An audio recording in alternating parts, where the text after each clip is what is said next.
தேவனிடத்துல நாமளும் அப்படிதான் எதிர்பார்த்து இது கிடைக்கும், இது தருவாரு, அதனால நான் தேவனை தேடுகிறேன். இல்லை, அது கிடைத்தாலும் கிடைக்காவிட்டாலும் என் தேவனை, ஆண்டவராகிய இயேசுவை நான் நேசிப்பேன். அல்லேலூயா. அவர் எதை கொடுத்தாலும் கொடுக்காவிட்டாலும் நமக்காக விலைமதிக்க முடியாத ஒன்றை கொடுத்துட்டார், ரட்சிப்பு. அல்லேலூயா. இது எத்தனை கோடி கொடுத்தாலும் யாரும் வாங்க முடியாது.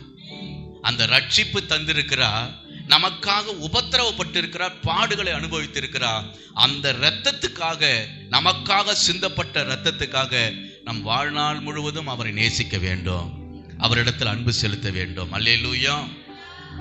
அப்ப தேவனுடைய அன்பு பாருங்க, தியாகத்தின் அன்பு. தியாகத்தின் அன்புனா என்ன? முதல்ல நிபந்தனையற்ற அன்பு சொன்னேன். அடுத்தது தியாகத்தின் அன்பு. அப்படின்னா தெரியுங்களா? தன்னுடைய ஒரே பேரான குமாரனை எனக்காக ஒப்பு கொடுத்தார். அதான் தியாகம். அல்லேலூயா.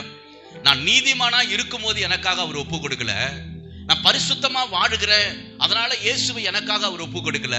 நான் பாவியா இருக்கையில், பாவம் செய்து கொண்டு இருக்கும் பொழுதே எனக்காக இயேசு கிறிஸ்துவை, தன் ஒரே பேரான குமாரனை தேவன் ஒப்பு கொடுத்தார். அதுதான் தியாகத்தின் அன்பு. அல்லேலூயா. ஆண்டவர் நம்ம மேல எவ்வளவு அன்பா இருக்கார் பாருங்க. நிபந்தனையற்ற அன்பாய் நம்ம மேல இருக்கிறார். நம்மளை பாதுகாக்கிறார், நம்ம தேவைகளை சந்திக்கிறார். நாம் அவருக்காக ஒன்றும் பெருசா செய்யல. பெருசா தேவனை என்ன செஞ்சிருமா? இல்ல. சபைக்கு வர ஜெபிக்கிறேன்னா அதுல நல்லா நம்ம நிதானித்து பார்த்தா நம்முடைய தேவைக்காக தான் ஆண்டவர்கிட்ட லிஸ்ட்டை கொடுத்துட்டே இருப்போம். நமக்காக, தேவைக்காக, குடும்பத்துக்காக அவர் முன்பாக நின்றிருப்போம். தவிர அவரை நேசித்து செய்த காரியங்கள் குறைவானது. ஆனால் தேவன் நம்மேல வைத்திருக்கிற அன்பு நிபந்தனையற்ற அன்பு, அது தியாகத்தின் அன்பு. நான் பாவம் செய்து கொண்டு இருக்கும் பொழுதே என்னை நேசித்தார். அல்லேலூயா. நான் மனம் திரும்புவதனால என்னை நேசிக்கல.